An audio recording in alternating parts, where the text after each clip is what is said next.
Hello everyone, I am Karthika and welcome back to Let's Learn. So if you are new to this channel, please subscribe the channel for more commerce video and don't forget to click the bell icon to get the latest notification. So this is a part 2 video of financial derivatives and risk management. And in part 1 of this video, we have discussed what is risk, what is meant by risk management, what is the need and importance of risk management, all that. Okay, so if you have not seen that video, the link is given in the description box. Please check it out. Okay.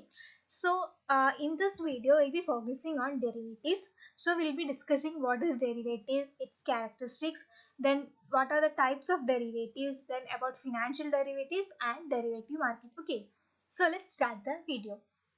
So first, let's see what is meant by a derivative. Okay, the word derivative was originated in mathematics and it refers to a variable that derive its value from another variable. Okay, so it means that the derivative doesn't have an individual its own independent value. Okay, it is always dependent on another variable. Okay, so derivatives are instrument for hedging risk and they derive value from an underlying asset. Okay, so the underlying asset can be anything like it can be interest rate, it can be foreign exchange or commodity, etc. It can be anything. Okay, so how a derivative work is that suppose we have a wheat derivative. Okay, if we have a wheat derivative, the underlying asset is a commodity that is wheat. Okay, so when the price of wheat goes up, then the value of derivative also goes up. Okay, and if the price of wheat goes down, then the value of the derivative also goes down. Okay, so the value of the derivative is always dependent upon the value of the underlying asset.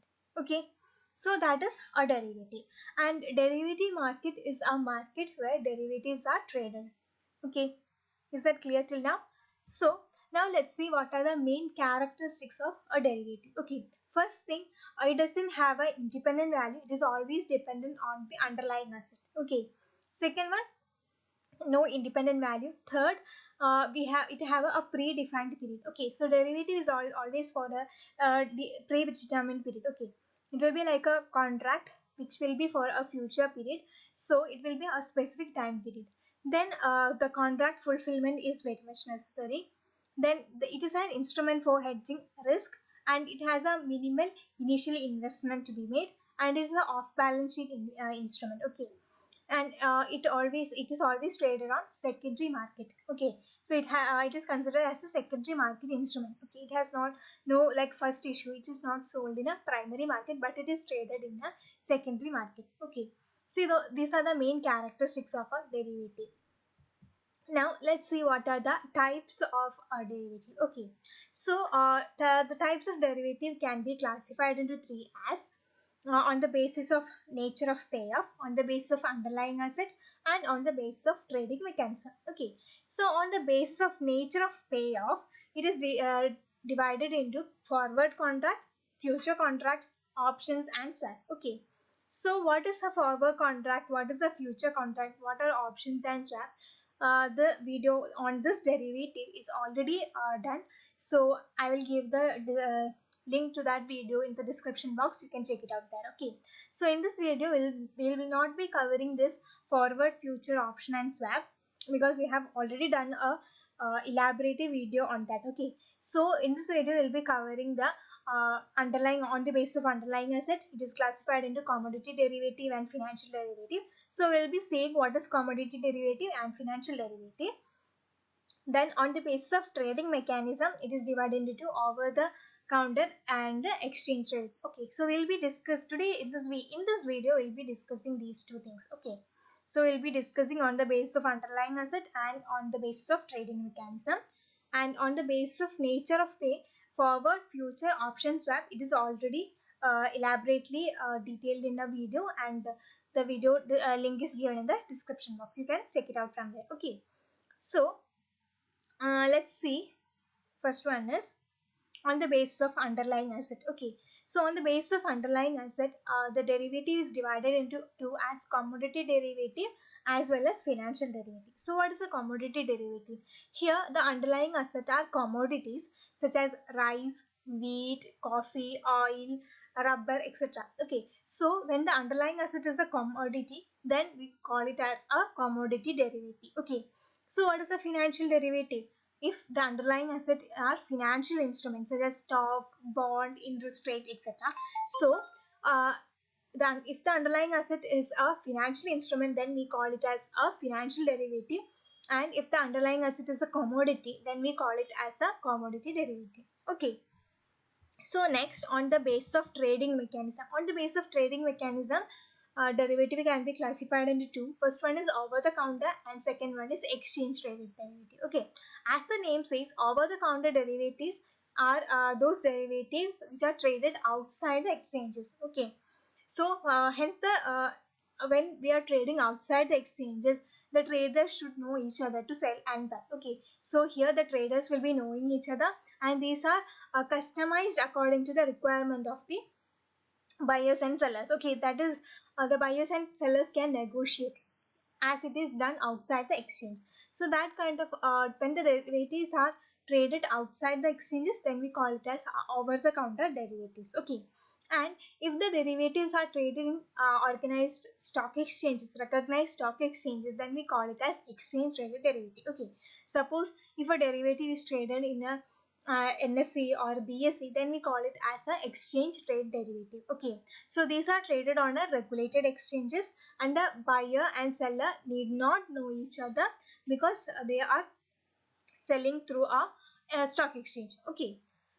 So that is about on the basis of trading mechanism. Okay. Now let's move on to the next topic. So we can see what is the difference between exchange traded derivatives and OTC derivative. Okay. So in exchange traded derivative, they do not have any counterparty risk. Okay.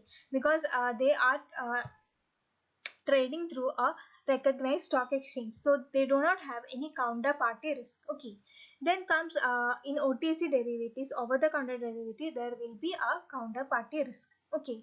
So the next one is, we can say, exchange traded derivatives are contracts that trade on an organized stock exchange, whereas OTC derivatives are traded outside the exchanges. Then in exchange traded derivative, the transaction cost will be less, but in OTC derivative, the transaction cost will be more. Okay. Then as we all know, it is traded to a stock exchange, and they have particular rules and regulation. So they have a standard terms and condition in exchange traded derivative. But as I said earlier, OTC derivatives are customized contract, so they do not have a standardized terms and condition. It is a customized contract. Okay. Next, we know that in exchange traded derivative, the prices are publicly available, as the prices will be uh, publicly available as in the stock exchange. But in OTC derivative, the buyer and seller can negotiate, so the prices are not available. So these are the major differences between exchange traded derivatives and OTC derivative. Okay. So I hope it's clear till now. So let's move on to the next topic. So the next is, we can see the type of derivatives. Okay. So as we can see in the chart, the derivative can be classified into two, as commodity derivative as well as financial derivative. Okay. So under commodity derivative, it is classified into as tangible derivative and intangible derivative. Whereas in financial derivative, it can be classified into four, as real estate derivative, foreign exchange derivative, equity derivative, and debt derivative. Okay. So here we can see the equity derivatives again classified into two, as index product and derivatives on securities, and the debt derivative is classified again into interest rate product or government securities and T-bills. Okay, so this is the classification of derivative. So derivatives are classified into two, as commodity derivative and financial derivative. Commodity derivative is classified into two, as tangible derivative and intangible derivative. Okay. Now coming to the classification of financial derivative. Financial derivative is classified into four, as real estate derivative, foreign exchange derivative, equity derivative, and debt derivative. Okay. And this equity derivative is again classified into index product and derivative on securities. And the debt derivative is classified into interest rate product and government securities or T-bills. Okay. So now we can see financial derivative. So what is a financial derivative? As we just learned, financial derivative is a derivative in which the underlying asset is a financial instrument. Okay. So it is a financial contract that derives its value from underlying financial asset. It may be stock, bond, interest rate, or even currencies. Okay. So these are also known as common derivatives. So financial derivative is also known as common derivatives. Okay. So this financial derivative is a financial instrument, and it is a future contract between two or more parties. Then it can be undertaken directly through exchanges, and it is also not shown in financial statement. Okay, so financial derivatives are also not shown in the financial statements. Okay, so coming to the next topic, next we are discussing the types of financial derivative. Okay, so there are mainly five classification or types of financial derivative. First one is a currency derivative. So currency derivative is where an underlying asset will be a currency. Okay, suppose we can take the example of a dollar currency. So the derivative will be a dollar derivative. Okay, the value of dollar derivative will be depending upon the value of the dollar currency.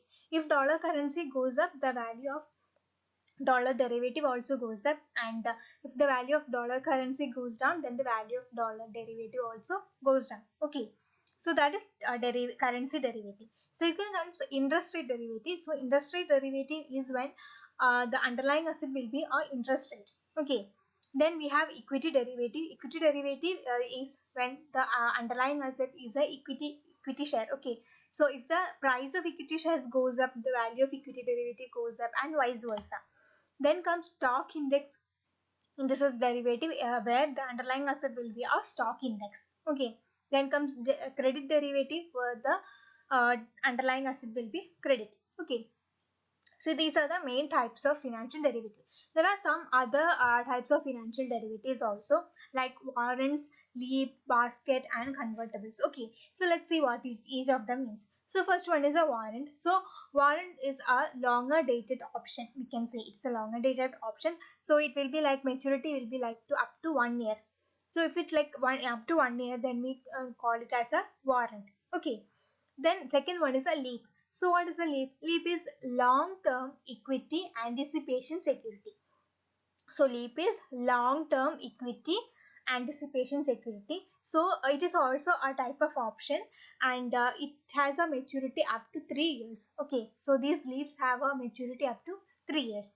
Then comes basket. Okay, so these are the options in portfolio of underlying asset. Okay, the underlying asset is usually a moving average of basket asset. So basket asset is like a portfolio of the underlying asset. Okay, then comes convertibles. So convertibles are the derivatives which can be converted into equity share after a time period, like after its maturity. Okay, so these are convertibles.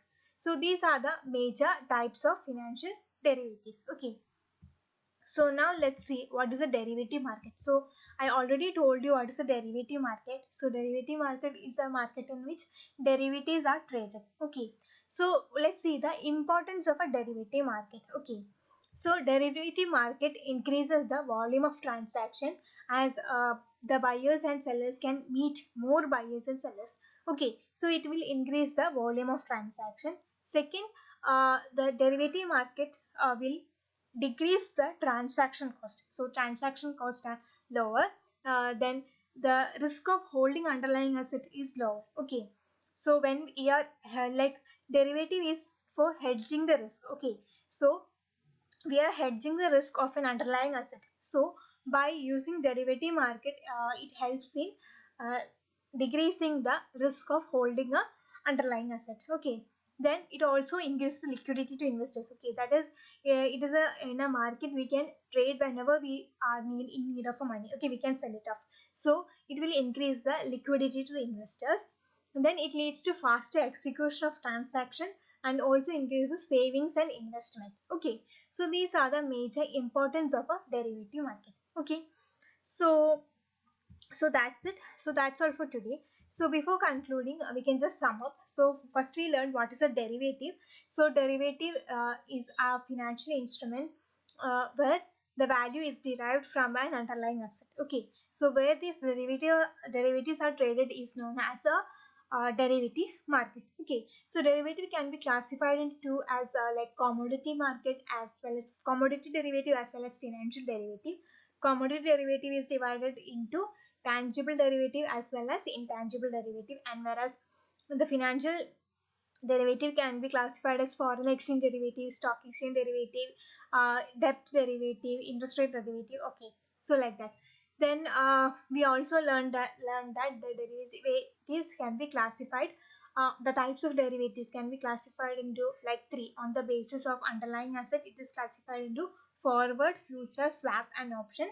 And on the basis of mechanism of trading, it is classified into two as over-the-counter trading as well as exchange rate. And then in another basis, we on the basis of payment, it is on the basis of instrument, it is classified into as commodity derivative as well as financial derivative. Okay, so before summing up, I will also tell what is this forward, future, swap, and option. So forward is also a few pre-agreed price in which on a specified future date. So we are selling a commodity or a derivative on a future date at a fixed at a predetermined or pre-agreed price. Okay, that is a forward contract, and most of the forward contracts are always traded on out over the counter market. Okay, then comes future. Future is just same as the forward, but the only difference is that it is traded in recognized stock exchanges. Okay, then comes option. So option is like it is a right, we have a right to buy or sell, but we don't have an obligation to buy or sell. Then comes swap. Swap is like we are exchanging the cash flow between two person. Okay, so I have done a detailed video on this option, swap, uh, future and forward. The link is given in the description box, you can check it out.